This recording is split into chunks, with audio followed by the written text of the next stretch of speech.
Habaragani, what is the news? Welcome to our evening presentation of our Kwanzaa celebration here in San Francisco. My name is Adrian Williams. I'm the Executive Director of the Village Project, and for the past 14 years have been the producer of the Kwanzaa celebration here in San Francisco. I wanted to thank all who have tuned in. The format of our program tonight is we will first have Brother Clint and Brother Malik to pour libation and talk about what you would need to set up your Kwanzaa table. Then it will be followed by our cultural expression session, and shortly thereafter we will close out the ceremony with our Harambe. And each night, if you've been here before, you know each night we follow each of the ceremonies with a blues concert. So sit back, enjoy this evening's program, because we have different community partners. All of the program will have a different flavor. So I hope you appreciate this evening. Sit back, relax, and enjoy the celebration. Shall we bow and shall we pray? God of grace, God of love, God of mercy, we come before you, dear God, with thanksgiving in our hearts, thanking you for this Kwanzaa celebration. God, we thank you for Kwanzaa and everything that it means to us as a people. How it is a blessing to us and our history, our heritage, oh God. You, God, it is you, our Lord, who have brought us from a mighty long way. Oh God, from the shores of Africa, through the Middle Passage, and even to these shores of America, you have been with us. And for that and for so much more, we say thank you. Now, during this season of Kwanzaa, as we come together, oh God, create in us, oh God, a spirit of Harambe for us as a people to pull together Harambe, to love on each other, to pull together Harambe, to support each other, to Harambe, to pull together, to be the village, the union, the oneness that you have called us as African Americans to be. Oh God, continue to be with us each and every one of these 7 days, oh God.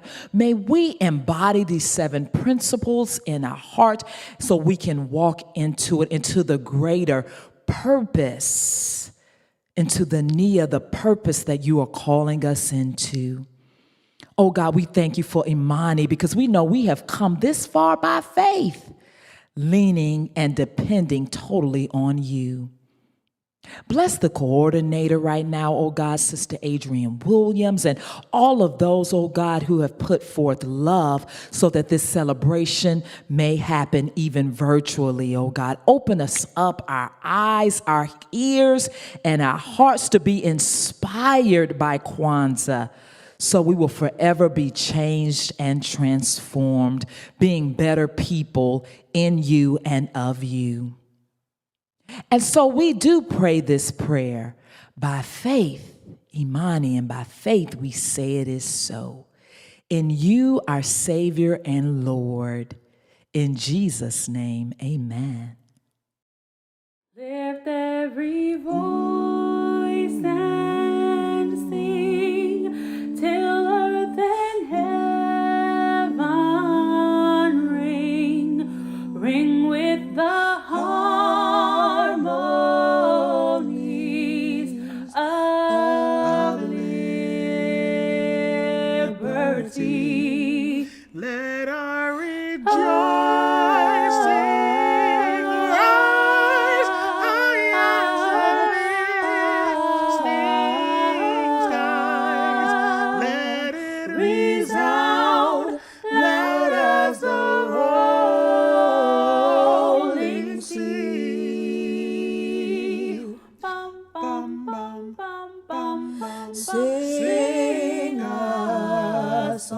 song, full of the faith that the dark past has taught us. Sing a song, full of the hope that the present has brought us. Facing the rising sun of our new day begun, let us march on till victory is won. God of our weary years, God of our silent tears, Thou who hast brought us thus far on the way, Thou who hast by Thy might led us into the light, keep us forever in the path we pray, lest our feet stray from the places, our God, where we met Thee, lest our hearts, drunk with the wine of the world, we forget Thee. Shadowed beneath Thy hand, may we forever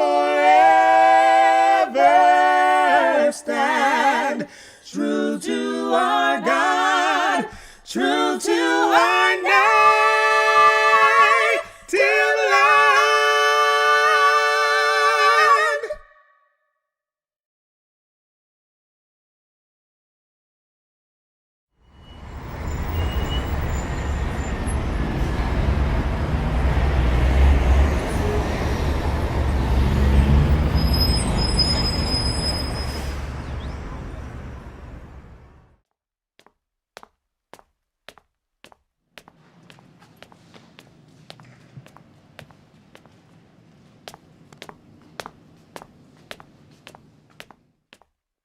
Hey, welcome back. Habari gani? Matunda ya Kwanzaa. Let's try one more time. Habari gani? Right. Matunda Ya. Kwanzaa. Matunda ya Kwanzaa. What does that mean? Well, it means that this is the celebration. This is the time of the year. It's like saying Happy Kwanzaa. What language is that? Well, that's in Swahili. That's one of the newest languages, actually the newest language in Africa. Wow. Yes, indeed. So we're celebrating an African holiday? Well, no. Let's slow it down. So, black people who originate in Africa, in America, in Watts, California, Watts, Los Angeles, came together with the US organization and brought that community together in Watts and created Kwanzaa. So Kwanzaa is an American holiday? It's an American holiday. Wow. Yes, indeed. Although we have a lot of African practices, it's made right here on the soil of America. An American holiday. Is it just for black people? No, actually, it's just for black people to learn so that we can teach the world and we can lead the way with our culture. So Kwanzaa is a celebration Yes. of black people, black culture, Yes. and the black family. Yes. It's an American holiday. It's an American holiday. When is it celebrated? Well, it's celebrated the last 6 days of the year and the first day of the year, So a week-long celebration. a week long. And then what? Well, next, after the week week-long celebration, we come into the new year ready to practice. And that's 365 days out of the year. We practice, practice, practice. So let me see if I understand. Okay.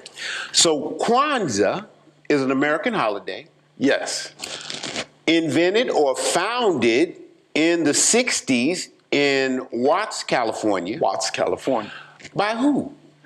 By Dr. Maulana Karenga and the creators of US. Maulana Karenga. US, that stood for United Slaves, yes? United Slaves. So I think I got it. Now, they weren't slaves, but they wanted to help to come to a realization of slavery so that we can say this is getting better all the time, Brother Malik. My name is Brother Clint Sockwell. And I am your good brother Malik. And we're here to share with you the celebration of Kwanzaa. Kwanzaa. Now, we just gave you a little insight into this celebration, but before we go any further, in the African tradition, we always ask permission from the elders to continue. But since the elders are not here at this very moment, they're probably somewhere out there. We want to invite the ancestors. So we want to pour libations. Yes. Libations is the pouring out of liquid in honor of those people who have passed away and whose shoulders we stand on and are obligated. So what we'd like to do is to use one of the pieces from our Kwanzaa setting, the Unity Cup, yes, or Kikombe cha Umoja, and we'll use it to catch our libation. With one person pouring liquid into the Unity Cup and the village responding in an African tongue, Ashe, we lift up the name of one of those people, that's right, who has come and gone but have left a legacy. Absolutely. A blueprint, if you will, wow, on how to make it happen. So, as I pour this liquid and say the name of an ancestor, you say, Ashe. I pour out a little love for Harriet Tubman. Ashe. We can pour out a little love for William Letus Dwarf. Ashe. Now, wasn't he the man that started the first public school in San Francisco? He's also the man that founded the whole Bay Area, 35,000 acres. They told me he was a player, said he was a riverboat captain. He was a money player. He knew how to buy land and develop it. William Alexander Leidesdorf. Try to remember that one. That's a big one. I want to pour out a little love for another San Francisco native. Yes. She was actually Rosa Parks before Rosa Parks was Rosa Parks. Yes, indeed. Her name was Mary Ellen Pleasant. Ashe? Ashe. Mary Ellen Pleasant was told she had to give up her seat on the cable car. She wasn't feeling that. I ain't feeling it. She didn't get mad. She got lawyered up. Yes. In fact, she sued and won. She one of the early woke ones. So Rosa Parks actually was inspired by Mary Ellen Pleasant. Ashe? Ashe. How about a man by the name of Arthur Coleman? Arthur Coleman. Ashe. Who is Arthur Coleman? Arthur Coleman was the first black man to open up the practice of being a medical doctor here in San Francisco, California. Wow. Yes, who knew? I want to pour out a little love for a young man that died on the platform of the Fruitvale BART station. His name was Oscar Grant. Ashe? Ashe. Well, we must follow up with Nina Jordan, huh? Ashe. Ashe. I also want to pour out a little love for our beloved Breonna Taylor. Ashe. Ashe. Do you know that she was killed in her own home? Asleep, from what they say. I mean, you're dying for sleeping. Can you imagine? Well, what about, since we have to follow up with that, we say Brother George Floyd, a knee on the neck. I watched him murdered. A knee on the neck, birthed the nation, birthed the wokeness. 8 minutes and 46 seconds. George Floyd. Ashe. Ashe. There are so many names that we names. don't know. Right. But you know the names of people that you need to remember. I think I hear a few of them yelling some out now. Say their names as I pour. Say their names. Ashe. Say their names as I pour. I can Say feel their that love. names as I pour. Never, Yes. never forget them. Say their names. Let them come alive inside of you every day. Whether you got some milk or soda or water, pour libations for the ancestors. They're the ones that we have to remember. They did the heavy lifting. Yes, they did. Ashe, Ashe. Ashe, Ashe. Ashe. Hey, Brother Malik. You look, you're my better self. It's This like is Brother looking in a Malik, mirror, too. huh? This is Brother Malik, too. And this is Brother Clint. Hey. You know, they say that I think there was this adage that says when they stop saying your name, what happens? Well, when you die, your body dies. Yes. But your legacy will live on for as long as people remember. That's right. Your legacy is probably going to outlast any physical form that you will, even if you live to be 100. That's right. There are people who lived centuries ago, like Mansa Musa, the richest man to ever live. Musa the first also took a Hajj across the Sahara Desert with thousands of people. Come on. Each one of them was carrying a gold staff or bars of gold on his way to Mecca, 2,000 miles away. He left gold all along the way. Gold didn't have much value after that because everybody had some. Well, they said if you knew him at that time, you would have about $10 million of gold, which offset the economies because poor people became rich in seconds of meeting Mansa Musa. Musa the first. Mansa is actually king of kings. That's right. So if you have the title Mansa before your name, the way Musa the first did, that's right. You was the man. Now, Musa the first was also the grandson, I believe, of Sundiata Keita. That's right. Who actually founded Imperial Mali. Mustaqim, absolutely. But we digress. No. Let's keep going. We actually ascend. We aggress. So, Kwanzaa is a wonderful celebration that Black people have every year.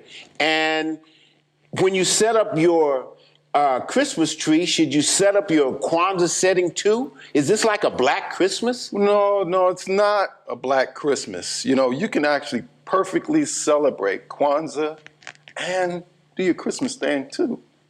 But the major thing about Kwanzaa is that it's not a religion, it's not a religious holiday. And like we said, it's not an African holiday, it's an idea. And through the first fruit celebrations in Africa came Kwanzaa. Now we can say that people in Africa are actually celebrating an American holiday. Gotcha. Let's give it up for ourselves. Give it up for Black people. Give it up for yourself. So Kwanzaa is an annual celebration that Black people share with the world, themselves, their culture, and their families. Yes. And they set up a table in their home. Yes. And what goes on a table? Can anybody create a Kwanzaa table like this? Well, no, not anyone. You know, the Kwanzaa table has to be created by Black hands. See, brother hands, those are working hands. Those are hands that can create this table. So the idea is that we come together and we create the table. So all the way down from the mat to even a candle, you can learn how to make your own candles if you're inclined to do so. But let's say you're uninclined and you're unable to do these things, you can go to Black people who actually created some of this stuff and actually purchased. And that's one of our days, which is Ujamaa, cooperative economics. Yes. So now Kwanzaa is deliberately designed to be non-commercial.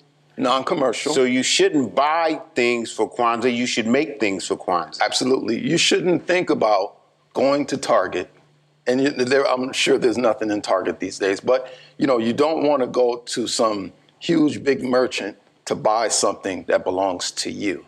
Something that belongs to you has to be made by you. What they say, for us? By us. Yes. And so it's for us, by us, to share to you, the world. So now Kwanzaa has 7 days. Yes. 7 principles of the Nguzo Saba. Yes. And 7 symbols on the Kwanzaa table. 7 symbols on a Kwanzaa table. And the great thing about it is that your average Kwanzaa table setting is under $100. The idea is that you don't want to intimidate people. You know, it's not to speak down on any other holiday, but when we think about Christmas, we think about the huge, you know, grand amazing tree and lights, just the lights and you know, all those. And a lot of times, you know, we tend to go in debt. And so this is definitely designed for you to be able to grow your fruit, make your mat, make your basket, or find someone near you that can actually create that stuff for you, and celebrate by teaching our youth, your young people that are in your area or in your home, about their culture. So this is a welcome mat. I understand what you're saying. Yeah. So now this is what you would need in your home. Yes. In order to celebrate Kwanzaa each night. Yes. Celebrate another principle of the Nguzo Saba. Yes. But it's also a way for you to share these things with the world, with your neighbors, with your friends community that aren't Black. Absolutely. Very Gotcha. important. Very important. So, do all of these things connect us back to Mother Africa? Well, all of them, and even us ourselves, connect back to Mother Africa. So the idea of first fruit celebration or first fruit harvest is really about this idea of remembering Africa and knowing where we are right now. So, I do know a little something about this table. Yes. And there's a Swahili name for each of the pieces on the table. Absolutely. For instance, the mat, Yes. which is at the bottom of your Kwanzaa setting, Foundation. is the foundation and represents Mother Africa. Yes. But it has a Swahili name. Well, the Swahili name is Mkeka. Mkeka. You at home can say this because I'm sure you've had a good piece of cake and you said in your mind, Mkeka. Keka. Well, Mkeka, the mat. The mat. That Foundation. represents Mother Africa. That's right. Sitting on the mat, and each of your 7 symbols should touch the Mkeka. That's right. The candle holder, Kinara. Kinara. The Kinara is based upon our elders and the shoulders. If you notice that this bar here represents like shoulders. So the Kinara is which we grasp the information by standing on the shoulders of our elders. Of our ancestors and and ancestors. ancestors, yes. Yes. So our elders and our ancestors are represented by the Kinara, Yes. and upon their shoulders are 7 candles. Mishuma'a Saba. Mishuma'a Saba, 7 candles. Yes, Each yes. one of these candles represent a principle of the Nguzo Saba, but it also represents the Bendera that was right. created by Marcus Mosiah Garvey. Marcus Mosiah Garvey. Yes. That brother had an organization called the UNIA. United Negro Improvement Association, I believe. That's improvement. And there was 2 million members at one point. Amazing. That's Man. pretty big.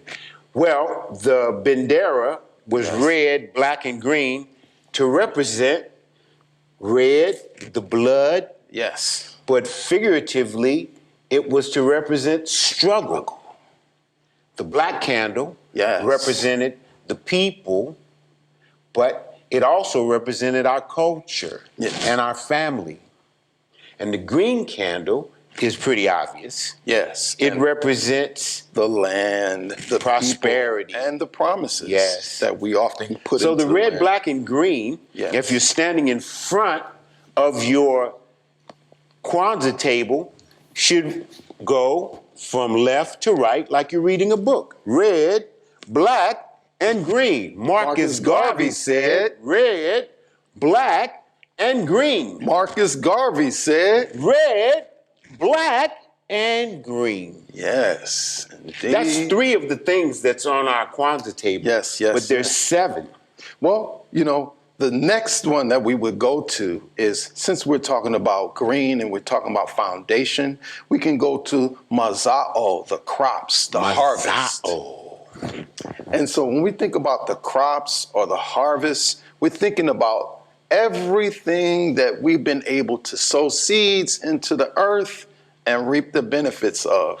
So we're just talking about things that we've grown from the earth. Could it mean that we had kids, or we had a good year, like got a new job, or something like that? Yes. So it could be representative of that as well. Absolutely. When you think about the term you reap what you sow, the idea is to sow good seeds, meaning good deeds, right? Seeds and deeds both rhyme.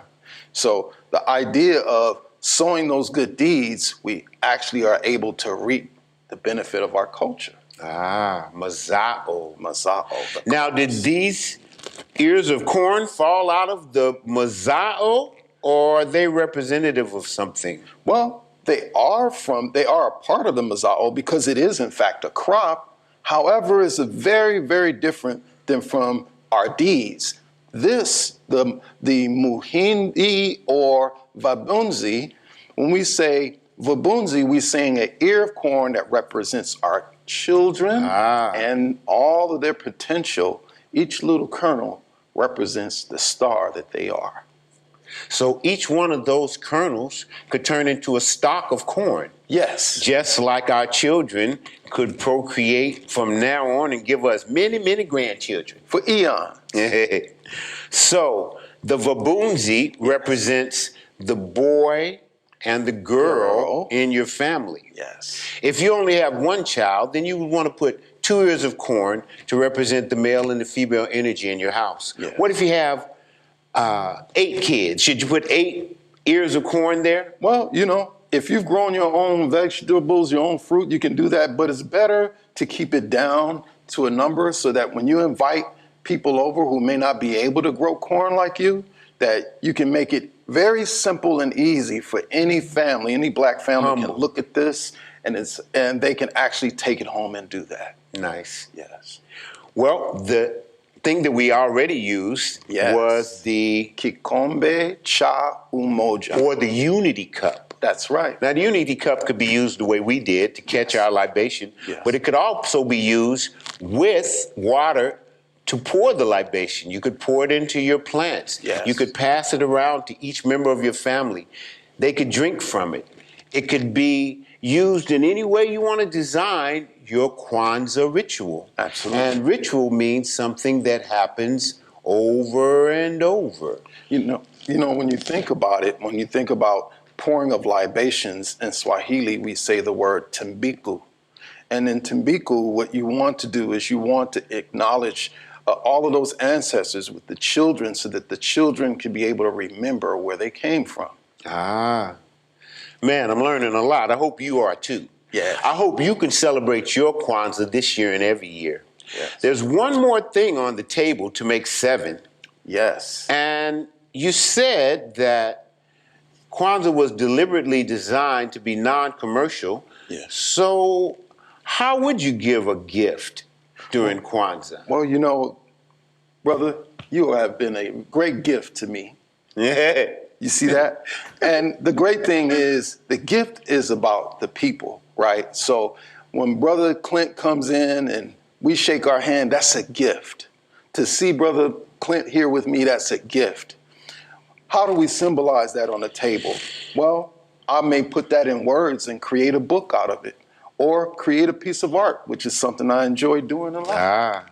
But you could buy a book because it's going to edify the child that you give it to. And mostly the gifts during Kwanzaa are for the children. Although important. you could write a poem for your loved one, or you could bake them a pan of cornbread if you would. That's right. But the gifts should be made. Absolutely. And it's deliberately done so that Kwanzaa remains a non-commercial celebration. Absolutely. And when you buy your books, you want to make sure that they're talking about the history of Kwanzaa, and especially having books written by Dr. Maulana Karenga and the creators of us, so that you can stay true to the holiday and also understand the foundation by what you're practicing.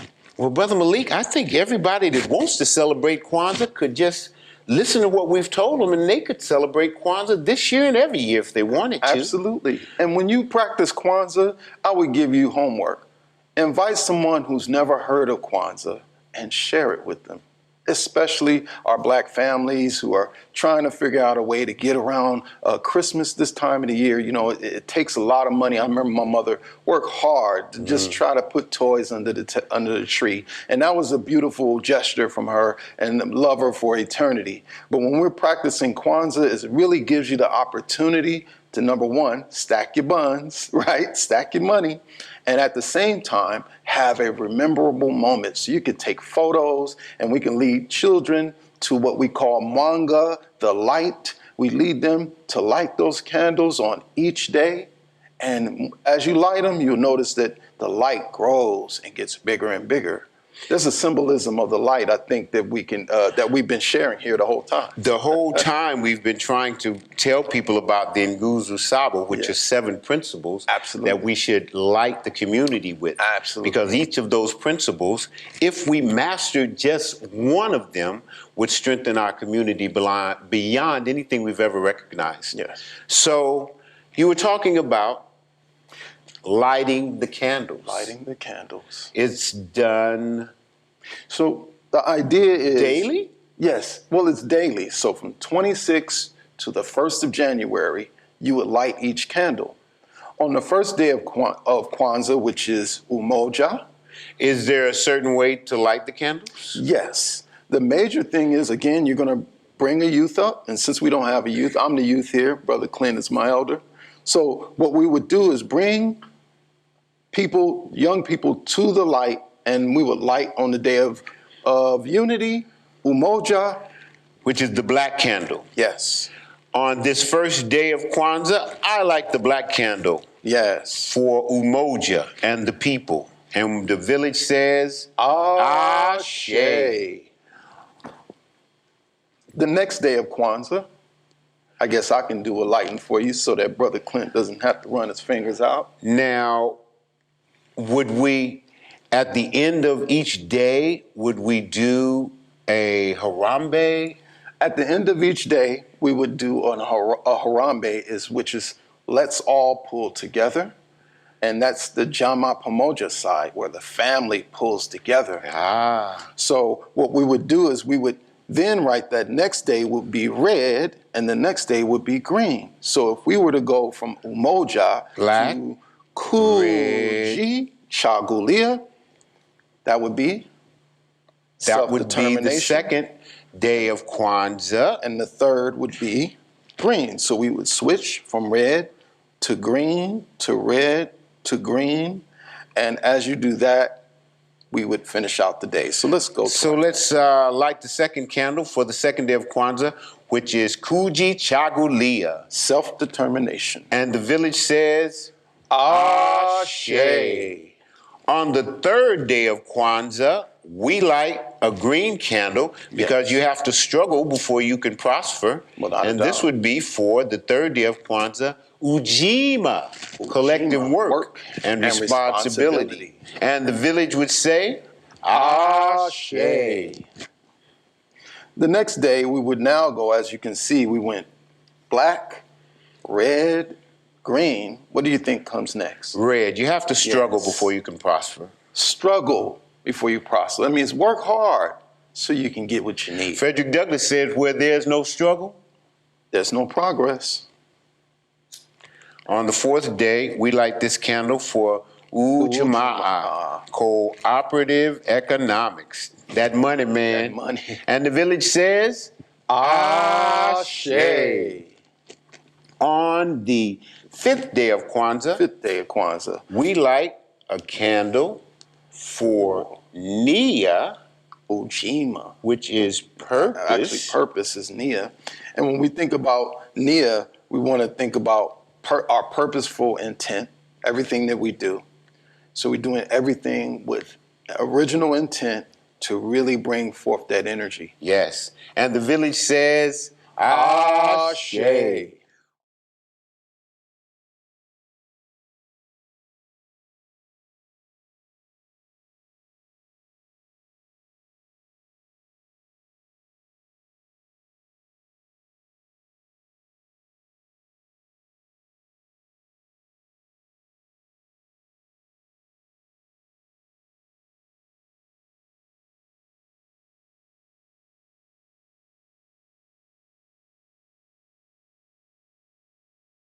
Kwanzaa is an American holiday. Kwanzaa is 7 days, Yes. 7 principles, Yes. 7 symbols for a year-long practice of blackness. Blackness. Now, each one of these principles actually has a sign that goes with it that we created. Yes. Not only for those who use American Sign Language or Right. don't hear, Yes. but just as a way to know what symbol it is that we're celebrating. Yeah. So each day you would start the day by saying, Habari Gani. That's right. That's right. So like if we were on the first day, I would respond Umoja. And then we would say unity so that we can memorize also the language. And the great thing about this part of it is that we also have sign language. So you're learning you're learning 2 different languages and you're learning different types of symbolisms at the same time. So the first day of Kwanzaa, when you would light the black candle, you would say Umoja. Umoja. On the second day, you would say Kuji Chagulia, which is self-determination. So it's the finger up above the brow. Self-determination. And this is the symbol for that. Yes. Self-determination. Going that way, y'all. Self-determination. The third day is Ujima. Collective work and responsibility. It's like all of our jobs. Collective work. It should be all of our collective work to make the community more better. We make it our obligation together to do it. Yes. On the fourth day, you would say, Habari Gani. And I would say, Ujamaa. And we would say, that money man. That money man. That money man. Cooperative economics is so important. Right. If we spend our money just in the neighborhood, it would make our neighborhood rich. Can I pay you for a smile? Sure. I'm gonna pay you for a smile. Because see, that's really what it's about. You know, you spend with your people to give to your people. So I know you're gonna buy a smile from me. Yes. So you're gonna spend $1. I'm gonna spend $1. And I'm gonna give you a smile, brother, for $1. And I would say, Ashe. But now I'm wondering, could I buy a smile from you? Absolutely. How many dollars did we have? Just this one. He just spent it with me. I think I'm gonna spend $1 with him too. Can I buy a smile from you? How many dollars did we have? One. How many dollars did we spend? 2. I got more smiles though if you want more. I mean, I stocked up for the year. I don't know, I have $1 million on me right now, man, but we're gonna work it out. All right. Ujamaa. That's the way it works. You could spend the same dollar over and over and over in the neighborhood. That $1 could circulate amongst the community, and our community would be rich. On the 5th day of Kwanzaa, we celebrate NIA, which is purpose. It's like purpose. It's like, I'm finna do this. Make it happen. Purpose. NIA is purpose.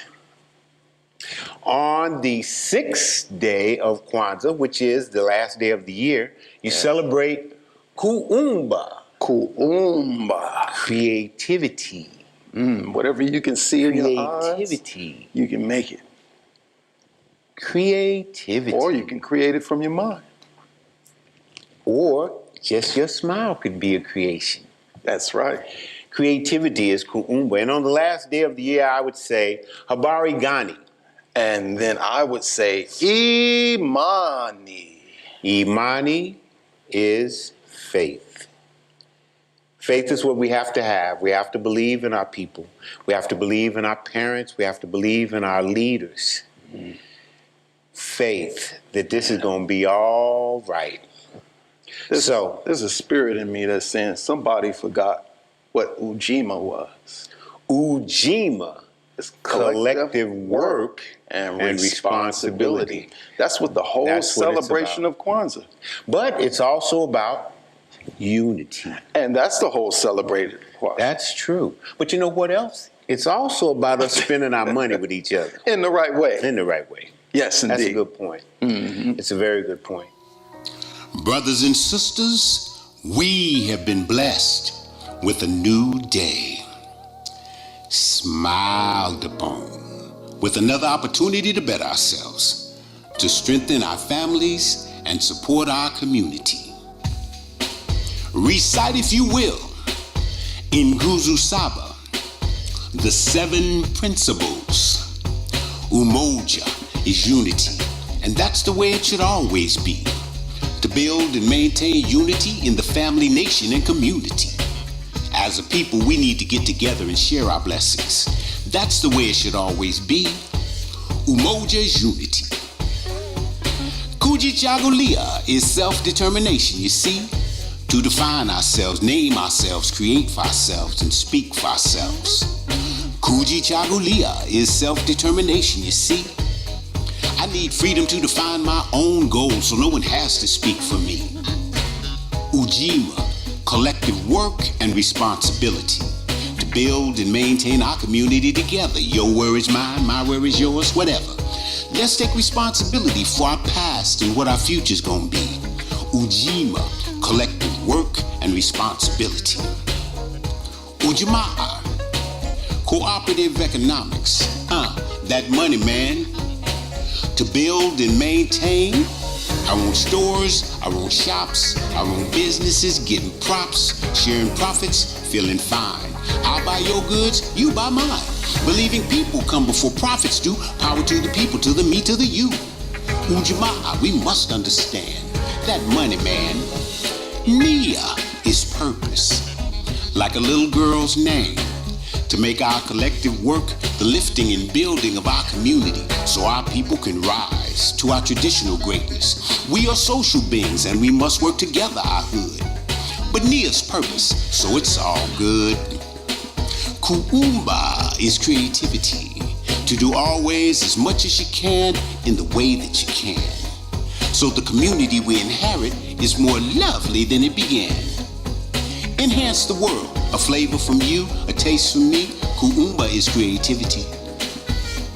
Imani is faith. To believe in our hearts and our people, in our parents and our teachers too, and the righteousness of our struggle.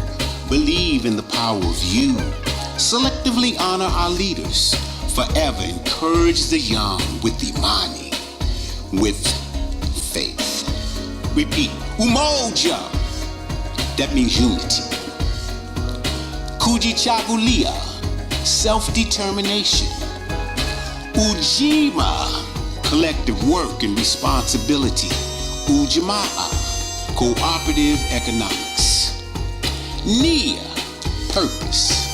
That's why you get up in the morning. Kuumba, creativity. Imani, faith. Umoja, Kujichagulia, Ujima, Ujamaa, NIA, Kuumba, Imani, Ashe. Who's going to have a positive day? Ashe, Ashe. Who's going to have a positive learning day? Ashe, Ashe. Who will respect themselves today? Ashe, Ashe. Who will respect the teacher today? Ashe, Ashe. Who will smile today? Say still. Who will laugh today? Say I. who would love today, say rise. Who gonna get their Kwanzaa on today? Say Ashe. Come on, get your rock on. That's it, get your rock on. Get your rock on. Yeah, yeah. Clap your hands now, I'm gonna get my Kwanzaa on. I'm gonna get my Kwanzaa on. Say, I'm gonna get my Kwanzaa on. Everybody say, I'm gonna get my Kwanzaa on. Clap your hands now. Kwanzaa is a 7-day celebration for a year-long practice. We celebrate each principle of the Nguzo Saba from December 26th until January 1st. We reflect on our year and we hope for our future. Kwanzaa is an American celebration. 7 symbols, 7 days, 7 principles. Kwanzaa is an opportunity to share with the world Black people, Black culture, Black family. Everybody should celebrate Kwanzaa. If you're a white person, you need to get you some Black friends so you can celebrate Kwanzaa. You need to go someplace where they're celebrating an American holiday, representing a beautiful people that have contributed to this country more than a lot of people even know. Everybody say, I'm gonna get my Kwanzaa on. Say, I'm gonna get my Kwanzaa on. Say, I'm gonna get me some Kwanzaa. Say, I'm gonna get my Kwanzaa on. Celebrate Kwanzaa. Celebrate building our community to its traditional greatness. Celebrate Kwanzaa. Half a century. Seem like you should know about it. Say, I'm gonna get my Kwanzaa on. Say, I'm gonna get my Kwanzaa on. I'm gonna get me some Kwanzaa. I'm gonna get my Kwanzaa on. So we would all pull together with what is called Harambe. Harambe means let's all pull together. So how would it go? So what you would do is you would reach up in the air, because at the end of the event, you've built a lot of love. So we take all that love and we take that lot of love and we pull it down over our hearts, saying Harambe 7 times. As we say it 7 times, on that 7th one, you would go until the air just runs out of the body. Now, you don't want to fall out. I don't want you to fall out. But just say it until you can't say it anymore. That's right. You ready? Ready. Harambe. Harambe. Harambe. Harambe. Harambe. Harambe. Harambe.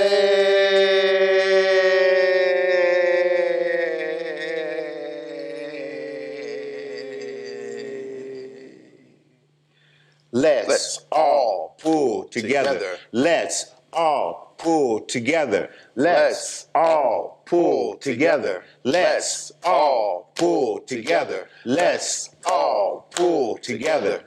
Harambe. Harambe. And you know what? A good thing you can sing at home is Kwanzaa Yenu Iwe Nahari. Kwanzaa Yenu Iwe Nahari. Kwanzaa Yenu Iwe Nahari. And what does that mean? May y'all's Kwanzaa be with happiness. That's right.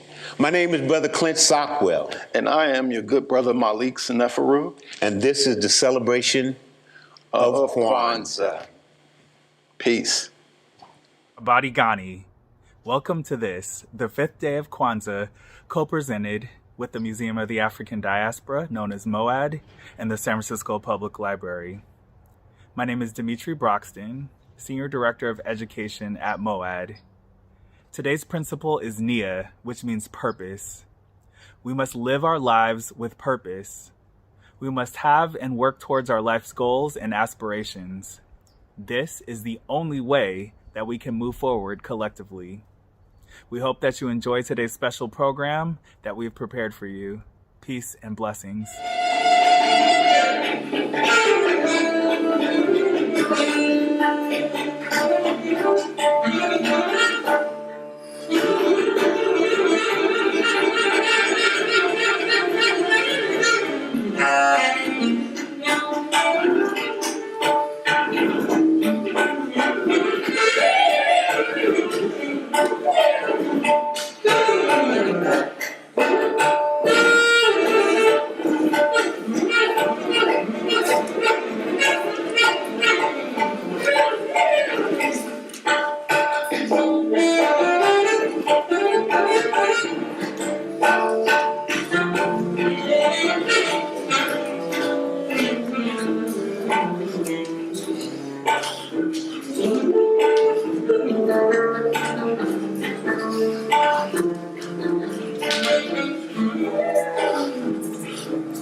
My name is Adrian.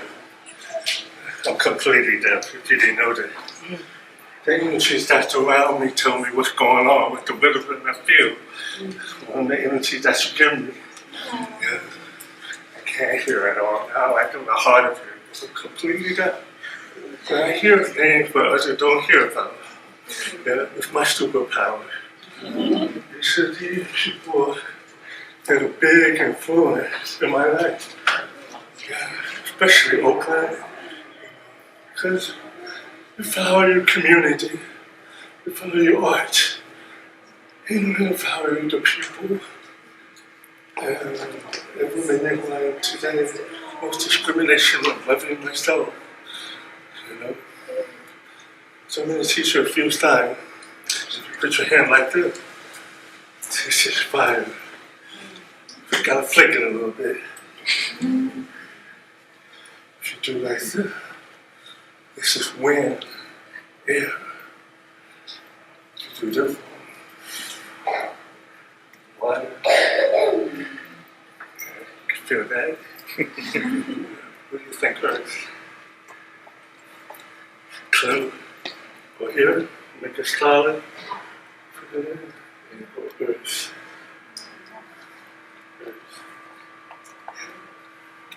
So fire. Water, hot water.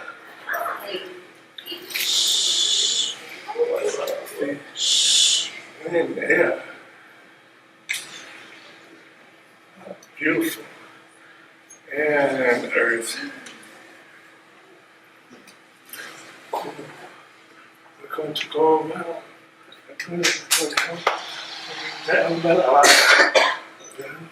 So I'm going to please follow.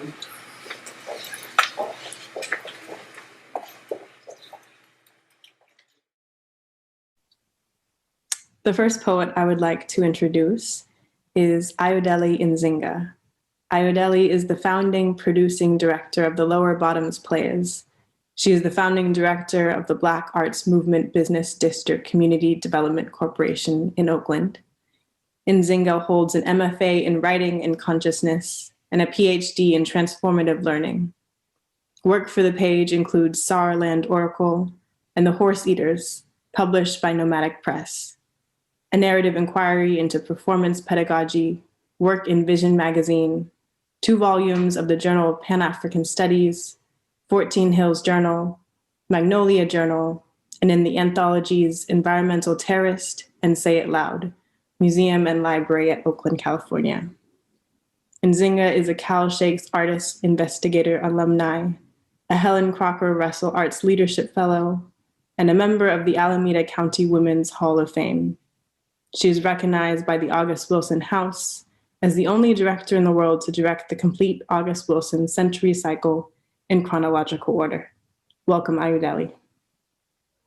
I'm going to read 2 pieces. One is from a collection called Cotton, An American Tale. And the title of the first piece is Family. Before the war on families, we were different, together. Warm hands, deep voices, roses in the spring, melon in the summer, school clothes, car vacations, aunts, uncles, grandpas and grannies, presents on Christmas morning, Easter dinner, church on New Year's Eve. We were holding vigil, keeping the watch, Granny said. We remembered cotton, sunrise to sunset, hard working in factories, construction, kitchens, garages, slaughter yards, rail cars, shipyards, steel mills, work for willing hands. Our hands were willing. School days, learning America from America, pledging allegiances, seeking a civilization like a warm coat in a winter that won't end. Cold water dreams and hot water cornbread days. Fathers in houses holding us accountable, showing us what men look like. We saw, we knew, We followed in footsteps, hoping to climb higher. We remembered cotton. We were determined. We pushed and got shoved back. Heads high, we sat down. We shall not be moved, answered by hoses, dogs, drowned in the ink of institutions that dug holes for our dreams. We were waves rising, marching, chanting. We taught the world to sing freedom. Granny told us about cotton. We remembered to remember. We became doctors, lawyers, judges, store owners, soldiers, accountants, teachers, preachers, embracing the gospel of bootstraps, legislated rights, sitting spooks at doors, praying our time in the bosom of the past wrapped around us as we stood on it, reaching together in small backyards at birthday parties, reunions, and repasses after the funerals of old people who knew the people in the picture and the neighbors who knew them and you since you were little. Bringing food, telling stories that keep the connection alive because we knew we were all walking the same way on the road, building home with our hearts and hands, even after urban renewals, after eminent domain, after the factory, mill, garage closed, after the prison opened, after heroin swallowed 110th Street, before Freeway Rick, before Vietnam, before the post office took Granny's house, stuck her in the projects. She never owned another house. Died sleeping on Aunt Glo's couch, where the cousins all grew up, where childhood memories lived, until the bank refinanced Aunt Glo's house. The same bank that would not give her grandfather the money to build. They refinanced it during the boom, then lowered that boom when Aunt Glo could not float the balloon they hung in the small print. Before, Cousin Fat Boy thought he was an urban cowboy, and they caught him with them scales in his Cadillac, bright red with white wall tires. Granny wouldn't ride in it. But we saw Fat Boy. Some followed him to prison, then took that ride to the graveyard with him. We moved like sharecroppers, like dream chasers, like those denied a resting place with hope and persistent faith in the America we learned in rooms filled with other brown children. We moved for jobs. We moved to find a place. We moved to get away. We moved to the projects. No yard, no swings, no park. Daddy gone, mama got to work, be worked by the system, learn to get into the system of manlessness. Boys become men in houses with sad women who must go on, who lay with men who won't raise other men's children or their own, are still children themselves, numbered, caged, missing from dinner tables missing, microwave dinners on laps in front of screens, chasing other realities, children lost to street corner fantasies. Even weeds will grow, wild things bloom, whether they are cared for or not. Sisters see mothers settling, suffering, struggling, lost in following suit, lost in rebellion. Who will say the babies born to babies? Girls looking for love, smothered by responsibility, worked, confused by media, men, and the tide washing away what it means to be a woman. Redefined by a public sphere that changed them with labels after chaining them in reality. We are in transition to a visibility we craft, but we have not found the time or the ink to write the rules or overstand the story of broken families, broken connections, broken covenants, family overwritten by myth, ethnographers, and Fox News. What happened to Black families? The way we saw ourselves when we were whole, or more whole or strong in the face of the holes dug by ink institutions and hate, before we fell into the holes, shattering the whole of the mother, father, child thing we relearned after the spoons in the bottom of the boat thing, before the cotton fields, after the sharecropping, after world wars, war on drugs, war on terrorism, war on black men, war on black women, war on black children, before the war on us.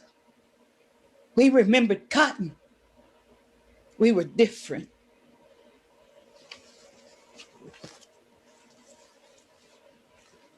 This second piece is from Saroland Oracle, and the piece is called The Closing of Jesus.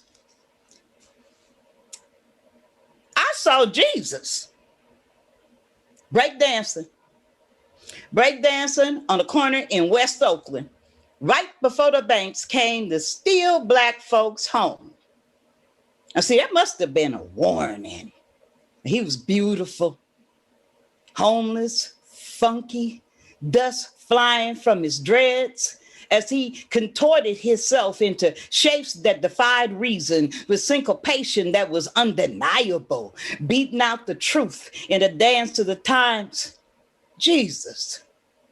Diddy bopping, hyphy, breaking, crunkly, popping, locks, moonwalking, juking his joints electrically to the Holy Ghost, dancing on the corner of Pine and 11, facing the old train station. It ain't there no more. Condos. Or maybe it was the freeway that roars like an ocean at night, early morning, making music with beeping trucks of waste at the space where the old center of the world collided with the end of the world, recycling the used to make way for the shiny and new, between lines of hungry children marching single file to free breakfast, lunch programs. Or maybe he was on the corner where Newton died, dancing while parents search for work that can't be found, pack up houses after being baptized with balloons full of piss water tossed by colonial goons to be reborn, drowning underwater, landless with Jesus, sea walking on the corner of 14th and Willow under the mural before laying down in the middle of the street on the yellow line. They see, that must have been a sign. But didn't nobody pay attention? But I saw it in the middle of the day. Heat rising off the asphalt, Jesus barefoot dancing near the recycling center. It's closed now, shut down because it fed the unwashed, pushing carts full of waste from the shiny and new. Jesus best not dance there no more. I wonder what happened to dancing Jesus. See, that must have been a message. But didn't nobody hear it? As the trucks left with the people and the dreams, leaving me to wonder, where's Jesus dancing now? Thank you.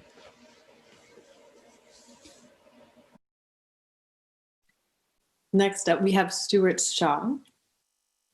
Stuart Shaw is a librarian, poet, writer, and author of the chapbook, The House of Men. His poems have been published in African American Review, Imagos, a queer anthology, Split This Rock, Poems of Resistance, Serendipity, and others, as well as having short stories in Mighty Real, an anthology of African American same-gender loving writing and African voices. He's a Pushcart nominated poet and a Cave Common Poetry Fellow. Welcome, Stuart. Thank you. And I want to thank you, Nia and Moad, for inviting me to read, and the other poets for being here today and showing what they do best.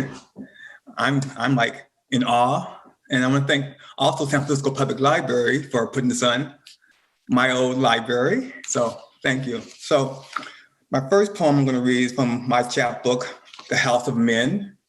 And this is the title poem, The House of Men. The House of Men. There is no touching in the house of men.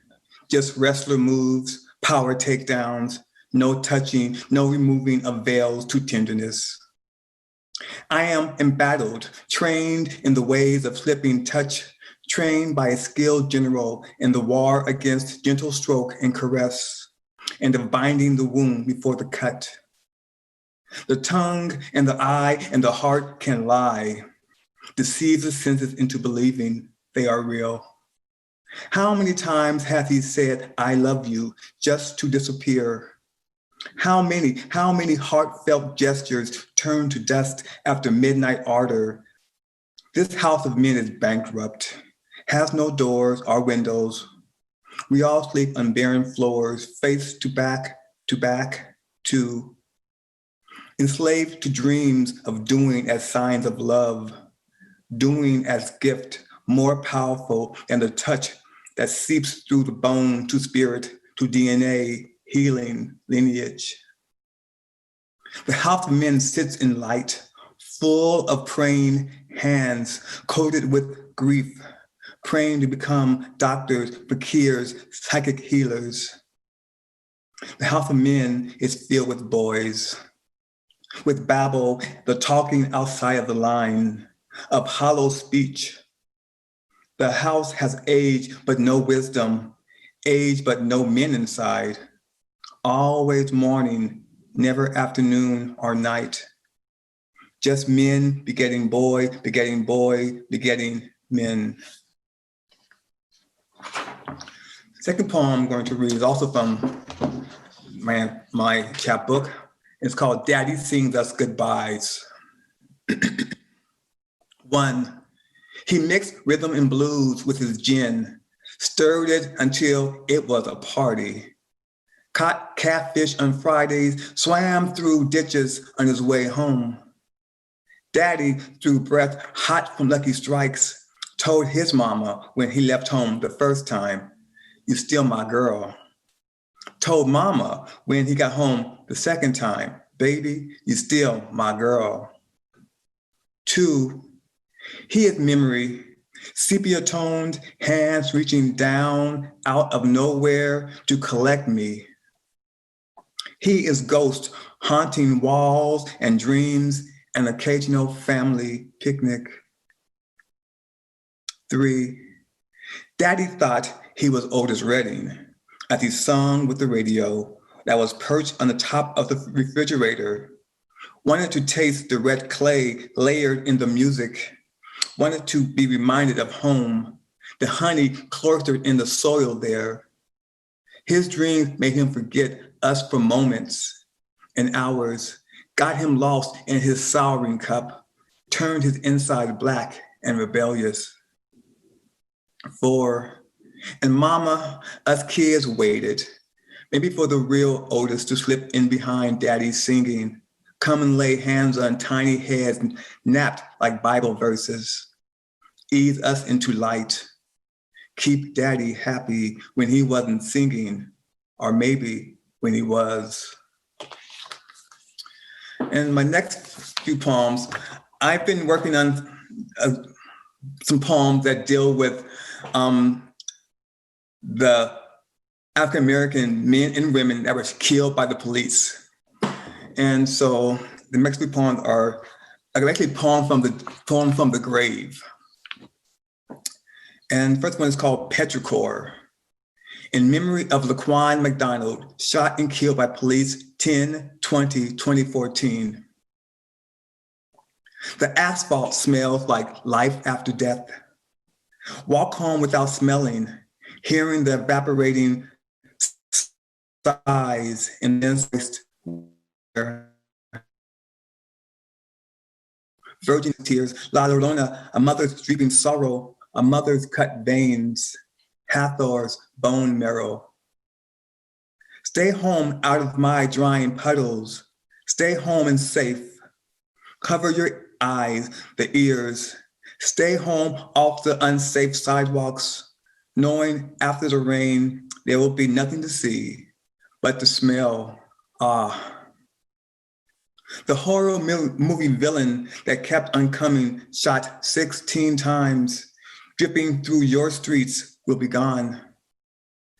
from the streets that smell justifiably sweet like life after death. To those shrouded in blue, saving our city streets from the dark, dangerous. You will walk home smelling my life. Kiss your wife, smelling my death. Hug your child, smelling my death. I will haunt your dreaming streets.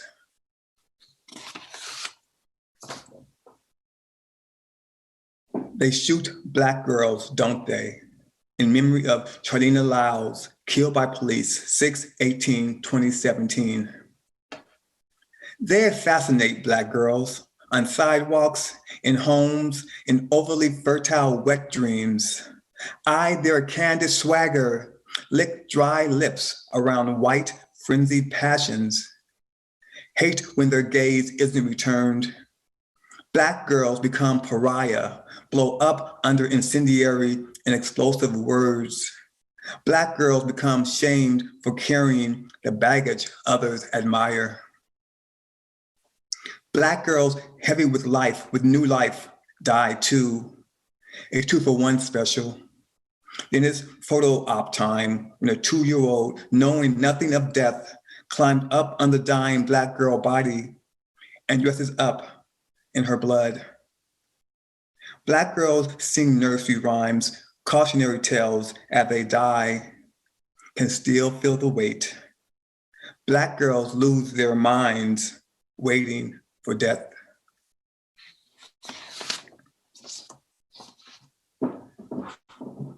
Next one is They Bury You in Stages. In memory of Kareem Gaines, killed by police, 8/1/2016. They were tired. I was tired. The world is tired. So they decided it was time to conquer my Black unknown. One more again and again.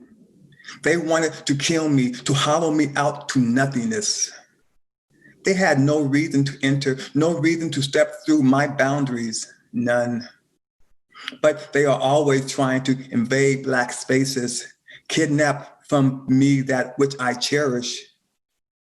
They are always a devil at my door. Now they talk sweet and calm, but my peace has already been invaded. They are nothing but noise.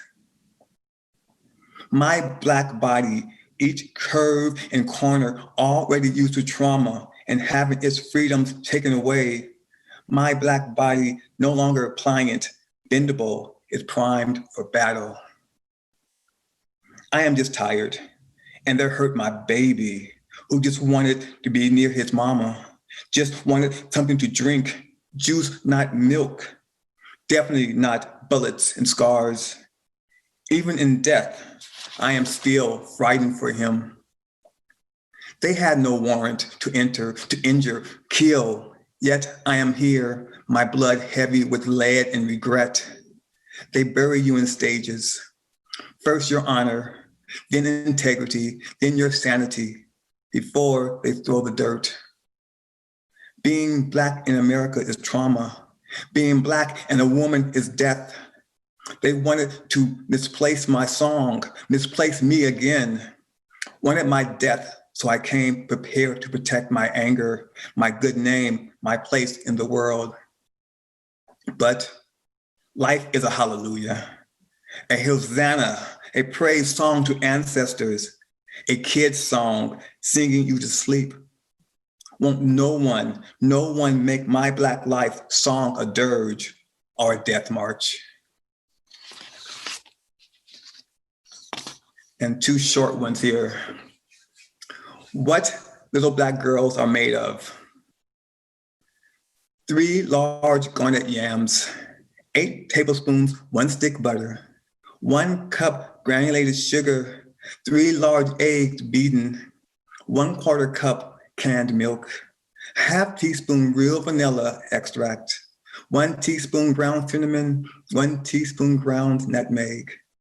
This is what little Black girls are made of. Mix, pour her into any Black body, neither fancy or basic, just hollow and hungry. Bake until when touched, the body is solid, comes away from the finger, clean. When cool, cut and feed.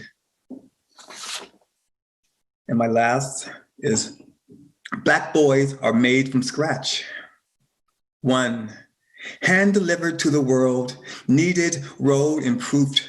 They are raised too fast, never at a snail's pace, groomed just to be consumed whole. 2, they are made from moonlit dreams and needing of air and space to roam.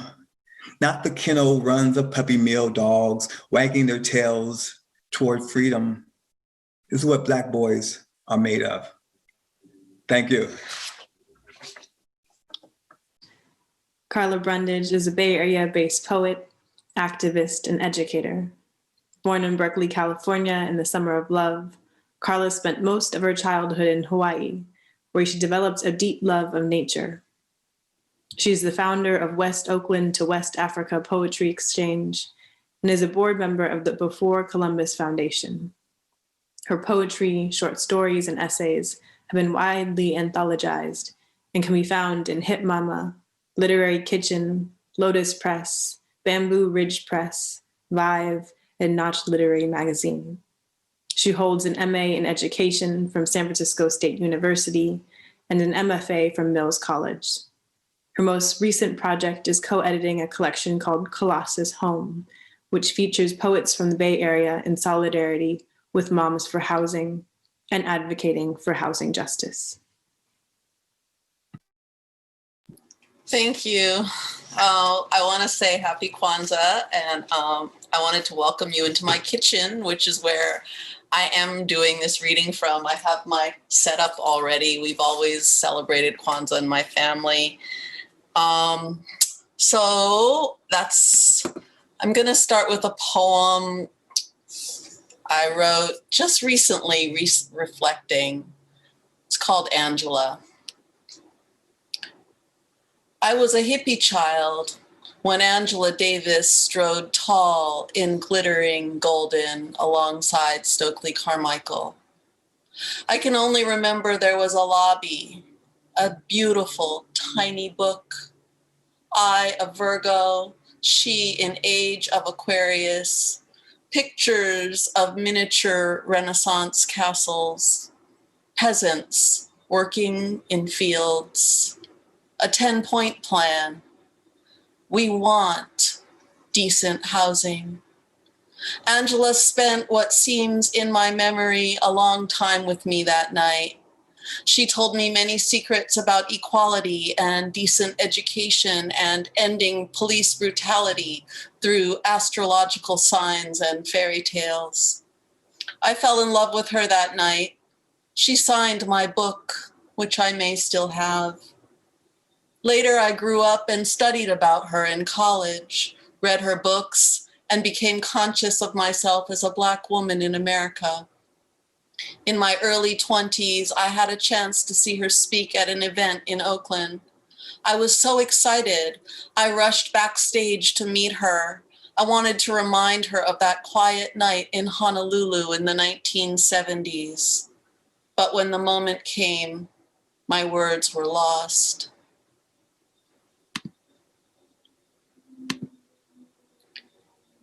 Ten points. 1, the brutal killing of Black people must stop.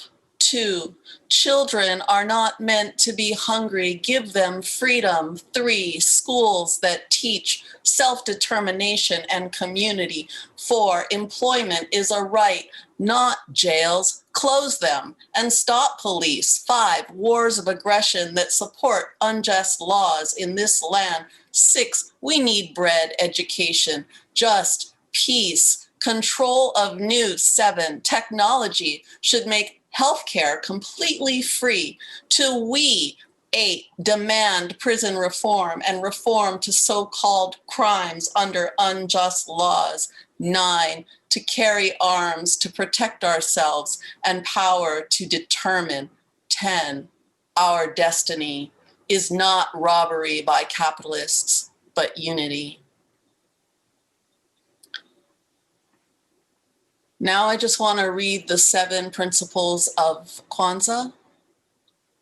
Umoja, unity. Kujichagulia, self-determination. Ujima, collective work and responsibility. Ujama, cooperative economics. NIA, purpose. Kumba, creative restoration. Imani, faith. I'm going to transition now to a poem. My mom's birthday is on the first day of Kwanzaa, and it always ends on the new year. So I have this poem about my mom in the new year, celebrating Black women and my mother. Ogun, New Year's Eve, 2000. Ogun jumps out of the blaze into the body of my mother, doing a flaming war dance. A bon of fireworks lights the yard. Wrapped in black velvet, she bursts out of the shadow, braids flying, streaking the night in motion. With hands crisscrossing over knees, she revives a dance of her youth, her mother's youth, a girl again. I see her hopes and dreams, basement parties, spiked punch, the temptations, slow dancing in the dark. As laughter masks our faces, I want so bad to tell her that I love her and that I forgive her for anything that I may still have been angry at. But then as quickly as the shadow of her youth, Ogun disappears, and she becomes the woman that I have always known. I have two more celebrating women. Womb dancing. I used to follow the Brown Fellinis all over town like a little groupie. So I wrote this, womb dancing. Hair is electric. Women move in rhythmic trances, womb dancing, following notes with their hips, stopping drum beats with their thighs, swallowing entire sections of brass to exhaust the position got soul, because they keep getting it and birthing it and raising it higher than they imagined. Voices come in different shapes and melt like colors into choruses of purple and orange, each moving in and out of each other like raindrops.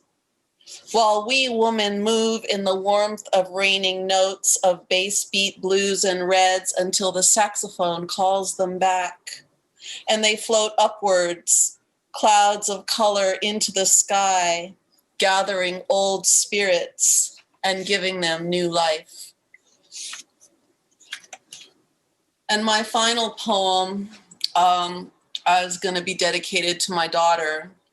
And again, I think this time of resurrection that we are at, death and life.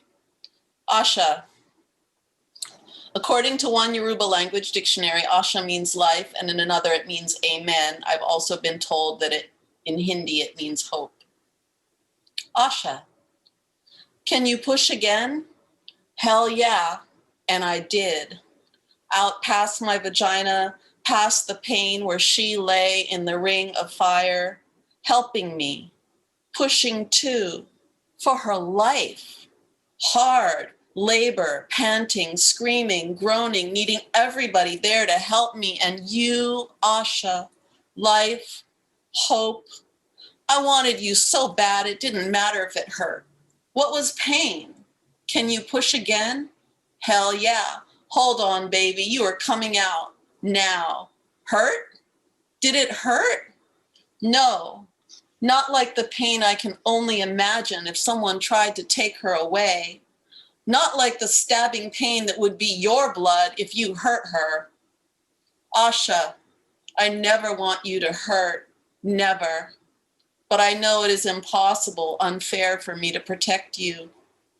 I never knew it could hurt so much to love so much. Can you push again?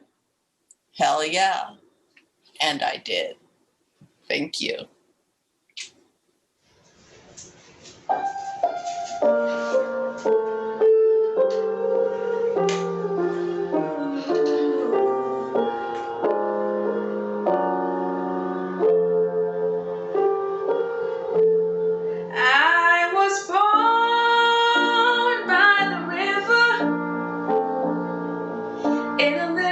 mountains, and oh, just like the river I've been running ever since.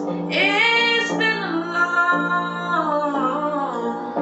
long time coming, but I know a change gonna come.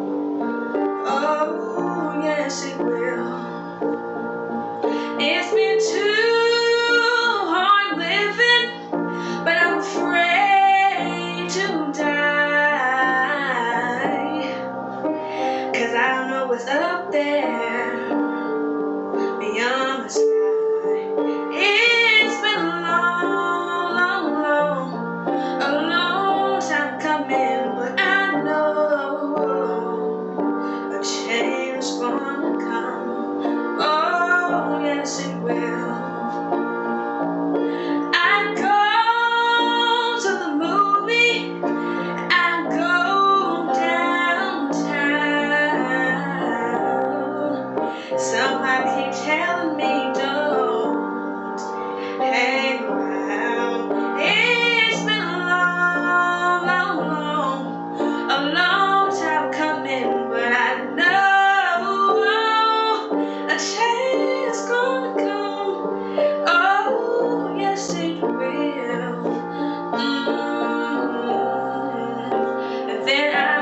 afternoon, everybody.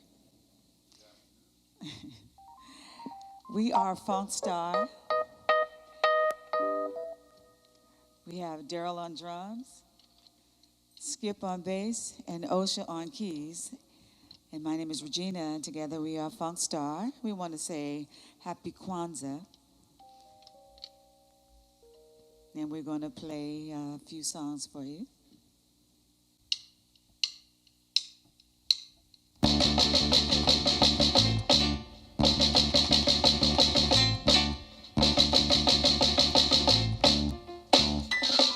No, no, no. You don't love me, and I know now.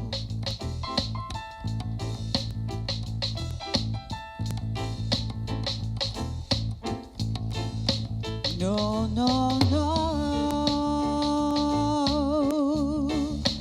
You don't love me, and I know now.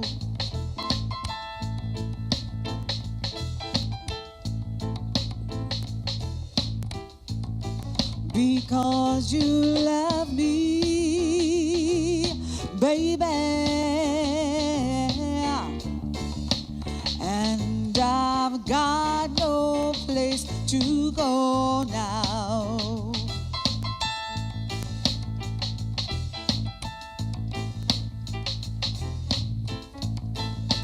No, no, no. I'll do anything you say, boy.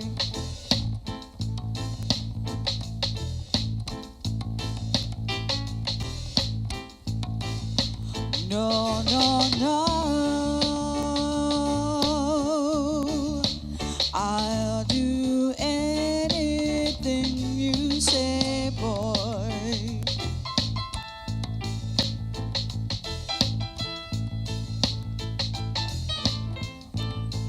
Cause if you ask me, baby,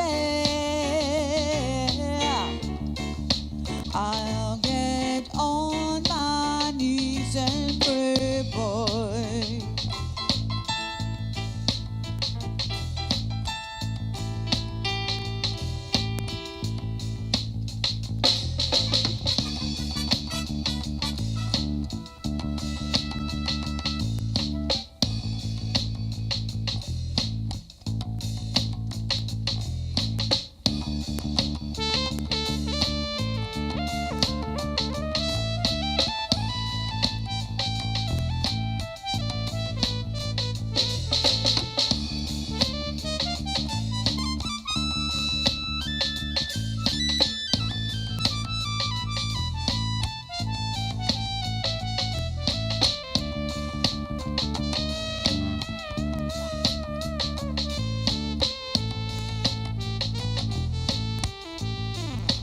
No, no, no. You don't love me, and I know now.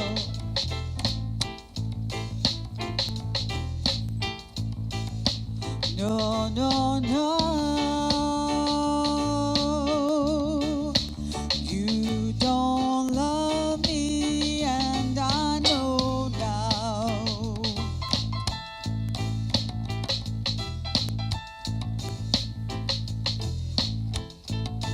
Because you love me, baby, and I've got no place to go now.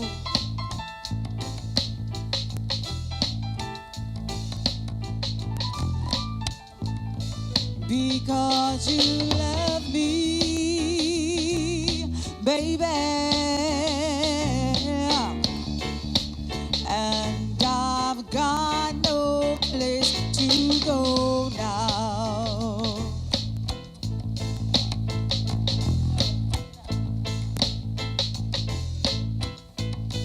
Because you love me, baby,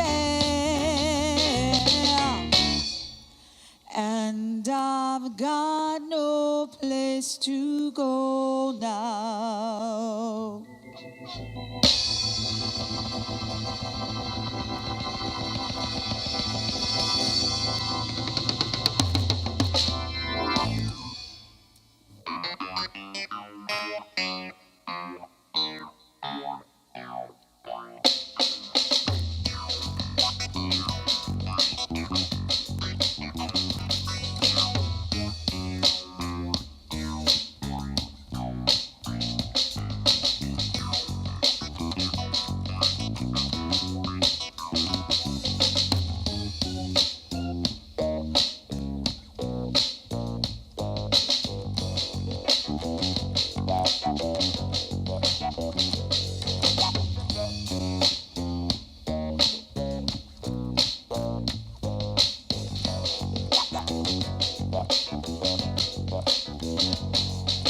You ain't got no kind of feeling inside.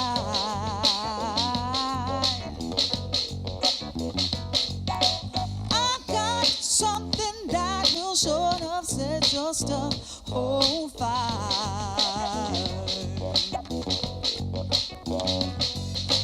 You refuse to put anything before your pride.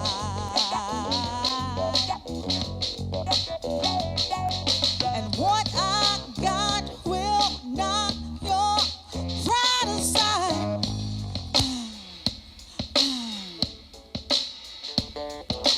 Tell me something good. Tell me that you love me, yeah. Tell me something good. Tell me that you like it, yeah. Got no time is what you're known to say.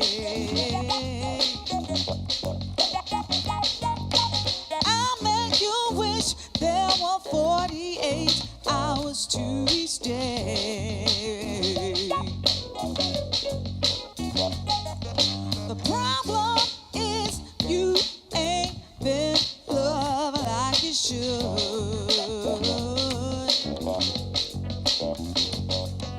And what I got to give will show enough do you good. Tell me something good. Tell me that you love me, yeah. Tell me something good. Tell me that you like it, yeah.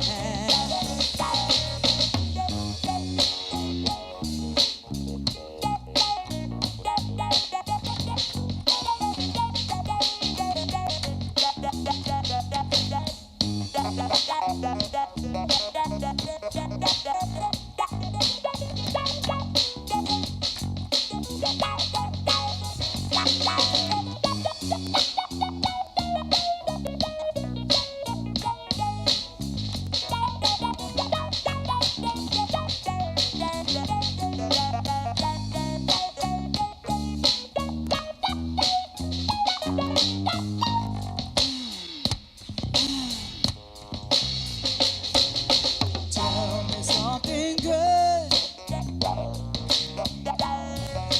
Tell me that you love me, yeah.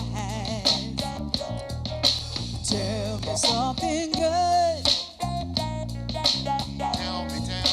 Tell me that you like it, yeah. Tell me something good. Baby, baby, yeah. Tell me that you love me, yeah.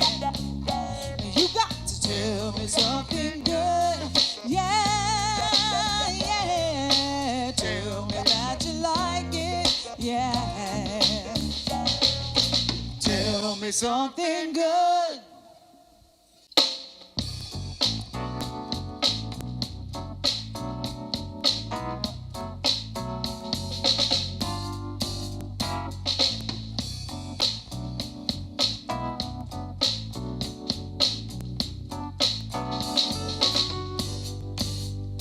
Lady at the casino, she lost all her money. She said, don't feel sorry for me, no. Don't feel sorry, honey. If you wanna do a lady a favor, here's what I want you to do, yeah. Loan me $2 until the next time I see you, yeah. Last few dollars, I'm not gonna lose. These last few dollars, I'm not gonna lose. One go for my bus fare, the other going to my jukebox. Gonna hit me some blues. I'm gonna hit me some. You know I wouldn't be over here if my man had been treating me right. I came here to try to catch him, 'cause he been sneaking around every night. And I got caught up over here. I got caught up in this scene, yeah. And I put all of my money in this doggone gambling machine, yeah. Last few dollars, I'm not gonna lose. These last few dollars, I'm not gonna lose. One go for my bus fare, the other going to my jukebox. Hear me sing the blues. Hear me sing. Come on, Osha.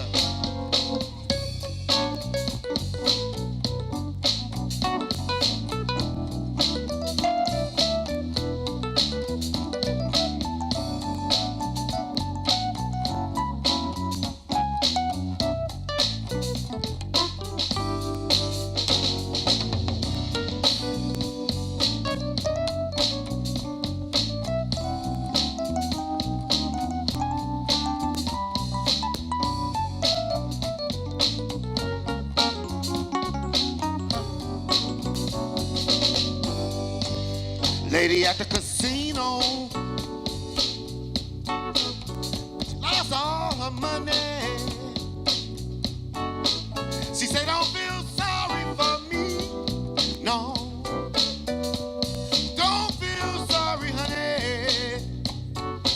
If you wanna do a lady a favor, this is what I want you to do, yeah, yeah. Loan me $2 until the next time I see you, yeah. Last few dollars, I'm not gonna lose. These last few dollars, I'm not gonna lose. One go for my bus fare, the other going to my jukebox. Hear me sing the blues. I'm gonna hear me some. These last few dollars, I'm not gonna lose. These last few dollars, sure gonna lose. I learned my lesson, and now I'm gone. Oh, so to hear you sing the blues,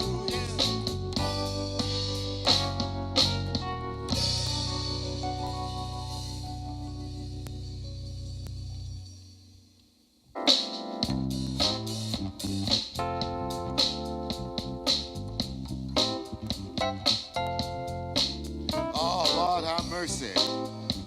Oh, sweet, pretty thing. Oh, girl, I love you. I reached a turning point in my life. I reached a turning point, Lord, Lord, Lord, in my life. Listen to me.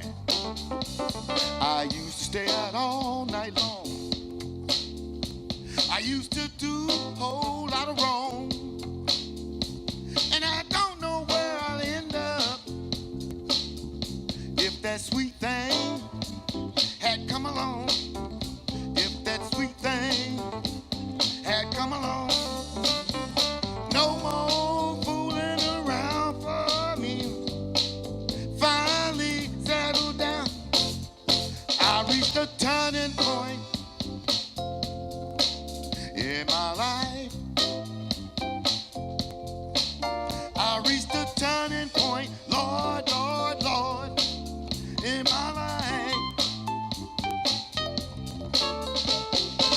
met a girl.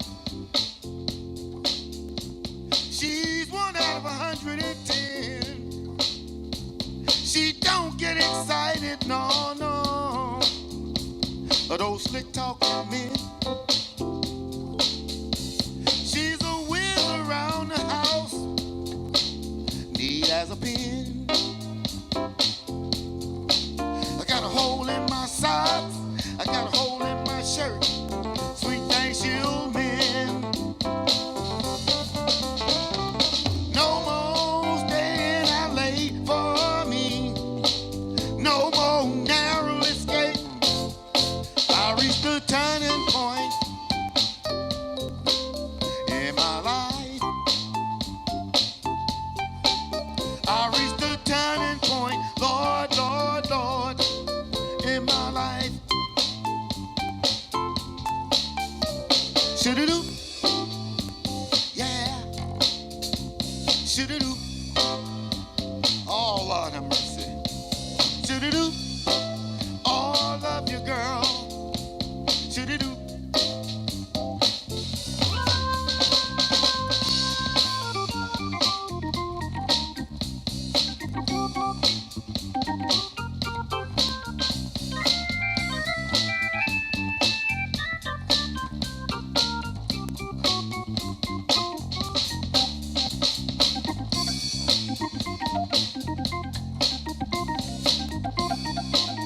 Oh yeah.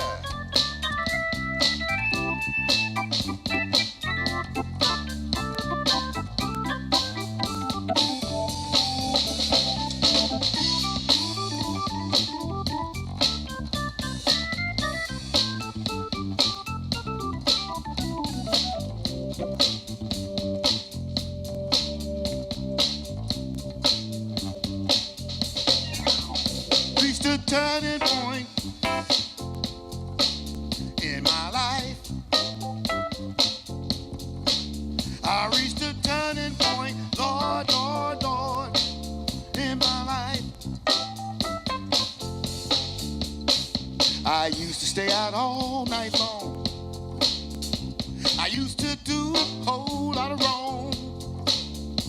And I don't know where I'll end up if that sweet thing had come along. If that sweet thing had come along. No more fooling around for me. No more narrow escape. I reached the turning point.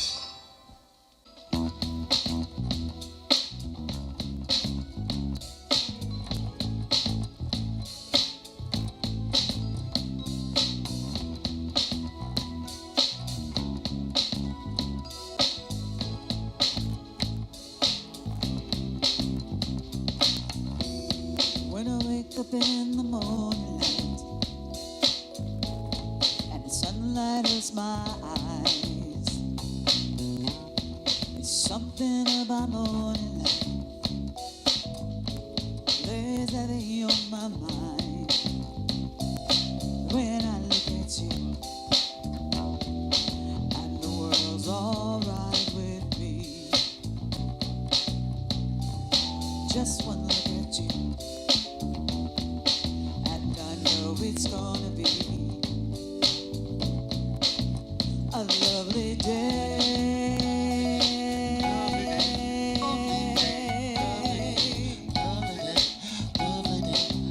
A lovely day.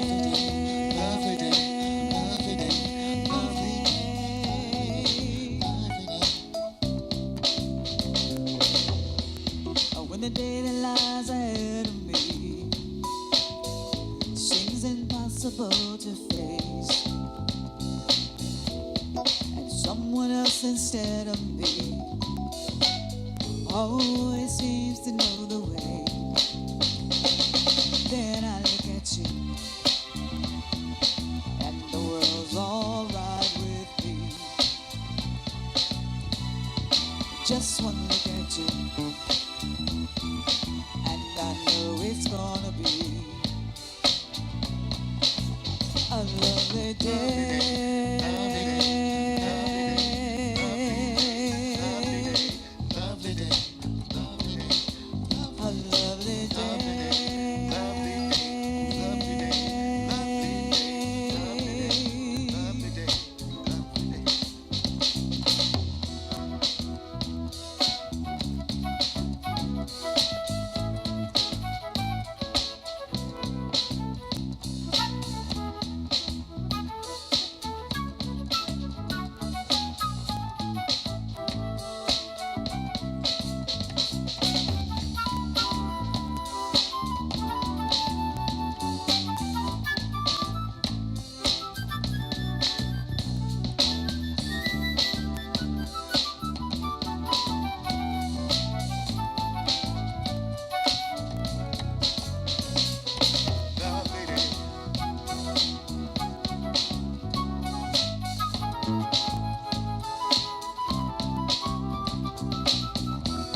when the day lies ahead of me seems impossible to face, and someone else instead of me always seems to know the way. Then I look at you and the world's alright with me. I just one look at you and I know it's gonna be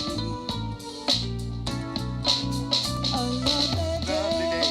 Lovely day, lovely day, lovely day, lovely day, lovely day, lovely day, lovely day, lovely day, lovely day, lovely day, lovely day, lovely day, lovely day. Hey, a lovely day. Lovely day, lovely day, lovely day, lovely day, lovely day. Ooh, a lovely Lovely day, lovely day, lovely day, lovely day, lovely day, lovely day.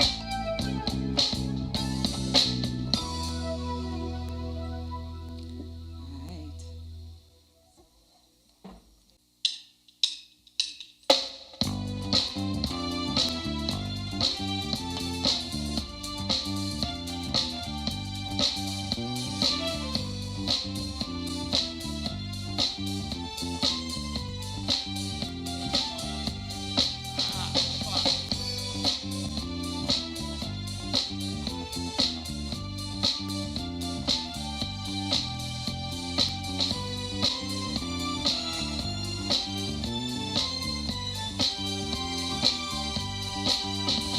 I don't know what's gonna happen to you, baby, but I do know that I want you.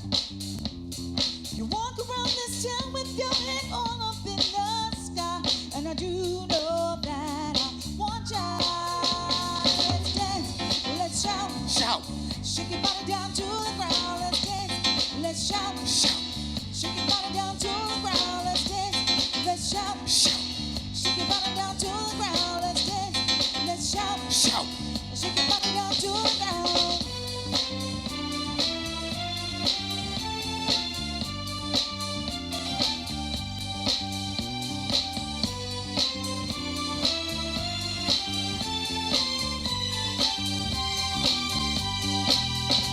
You tease me with your love and you play hard to get, and I do know that I want you.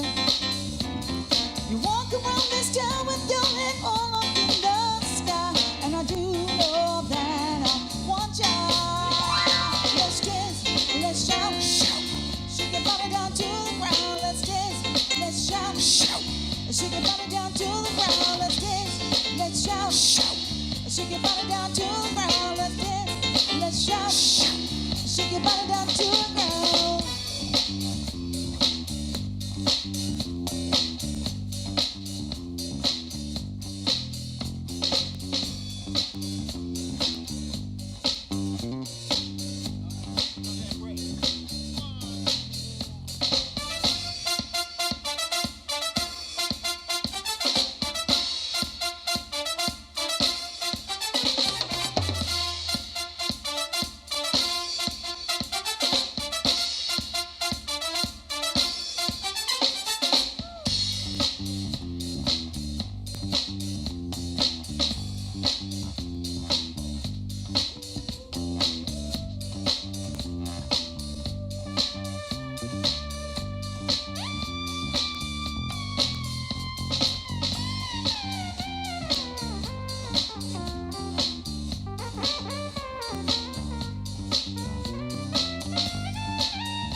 Let's dance, let's shout.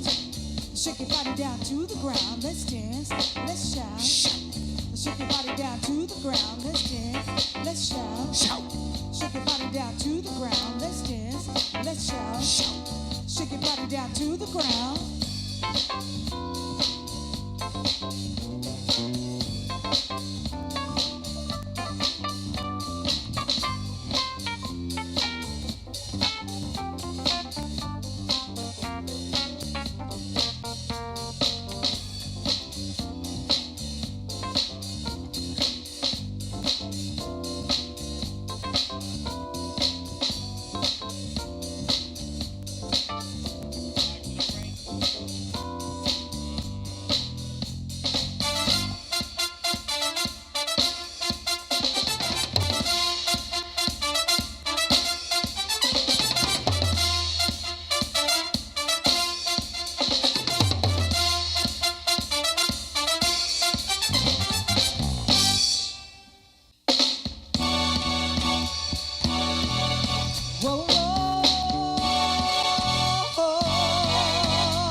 You make me happy. This you convey. You stood right beside me, and I won't forget. I really love you. You should know. I wanna make sure I'm right before I let go. We've had a good time. That's good to see. We hurt each other. Boy, it's a shame. I won't be foolish, no. I wanna know. I wanna make sure I'm right before I let go. Get it, get it, get it, get it, get it.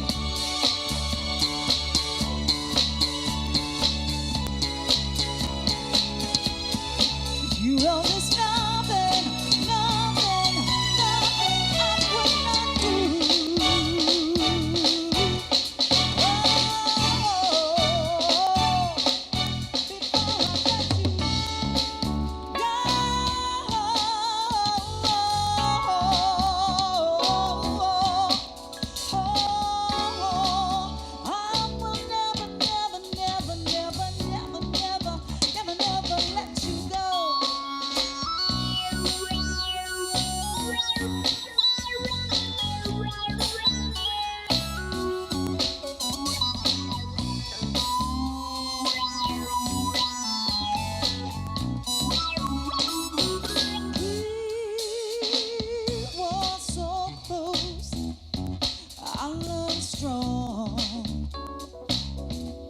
I can't understand it.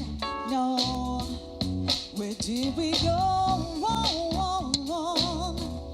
And I really love you, boy.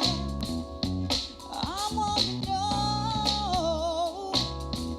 I wanna make sure I'm right before I let go.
And once again, we are Funk Star. Happy Kwanzaa. And we'll see you soon.